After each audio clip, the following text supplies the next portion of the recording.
I felt like up until maybe a couple months ago, all of it really looked like Trump's immigration policies, but I want to kick it to you to look at the good and the bad. And I want to start with the good. So recently, the administration announced they were ending the Remain in Mexico policy, which is basically paying Mexico and paying Central American countries to basically paying Mexico to keep any migrants from coming into the States. That attempt, and also the attempts, or that, and then the attempts to end Title 42. Can you just talk about those two pieces and maybe the good parts about this administration? Yeah. And it's all super complicated, right? When I start talking to people about like Title 42 and MPP, it's like just all words and numbers. But in reality, it's all really, really important for migrants, right? And people who are trying to seek a better life here in the US. So Title 42 was basically something that happened during the Trump administration because of COVID. He used that excuse to not let people in, right? That's like as simple as I can put it. So this policy is still there, and unfortunately, it has been. There's a lot of organizations, and the Biden administration themselves have been pushing back in court to try to get rid of it. I don't know if there has been much of a fight from the Trump administration, but I know that there's been organizations really pushing back. And unfortunately, right now that's still in place, and so thousands and thousands of people who try to cross or who try to seek asylum, actually, who are like trying to legally seek asylum in this country, are turned back to either Mexico, or some are flown back to the countries they're from. So like thousands of Haitian migrants, for example, have been flown every month to Haiti and other countries. Now MPP, on the other hand, it's something that basically told people you have to wait in Mexico in order for you to, be able to come to the U.S. at some point for your court hearing. So if your court hearing is in a year from now, you're going to have to wait in Mexico for a year. And what happens if you're not Mexican? Then you have to wait basically in a tent or somewhere in the street, or you just try to find somewhere where you can live, until immigration judge decides to see you. So that the good news is that just ended.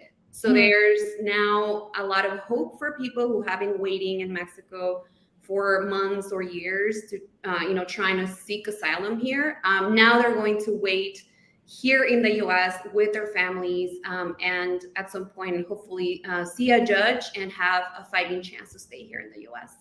Are those two things at odds with one another? Like, if the Remain in Mexico policy ends, but we still aren't allowing asylum seekers to actually file for asylum, then it's kind of like, it's a little bit of a moot point. Does that feel like an issue?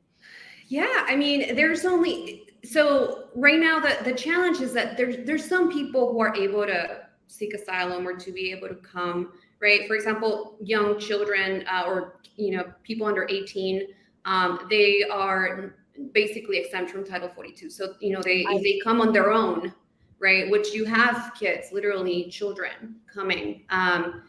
Are able to stay here. But if you're an adult, or if, for example, Ukrainians, there were a lot of Ukrainians who were allowed to come. Yes. There were a lot of people, depending on the country, but for the most part, asylum right now is closed to most people. And I would say for most people who are brown and black. And so it's definitely a very, very controversial policy, and we have been fighting to end it. Unfortunately, the courts are involved, and so we're sort of in a waiting position right now to see what this federal judge is going to say about the policy.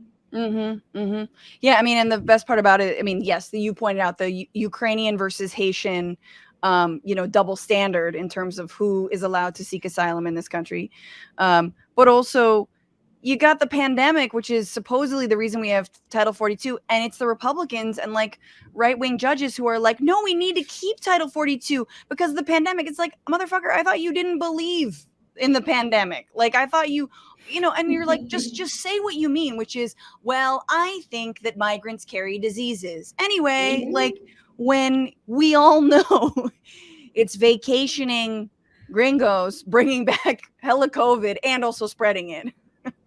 Yeah, look, I was just tweeting the other day about this because I thought about it. I went on a flight and I ended up getting COVID. And I was like, look, all these people who were like throwing their masks and celebrating the day that COVID restrictions were lifted in on flights.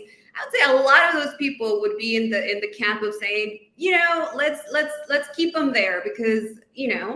COVID is dangerous. So there's definitely a double standard on what's going on. And it's just another kind of extension of the racism that we have seen in the immigration system, and Right. it's really hurting people right now. What's going on, Frantifa? If you haven't already, subscribe to this channel right now. Hit that button. And also, you can become a patron and support the show every single week. Get access to bonus episodes and exclusive merchandise. Patreon.com/bitchuation room. Do it.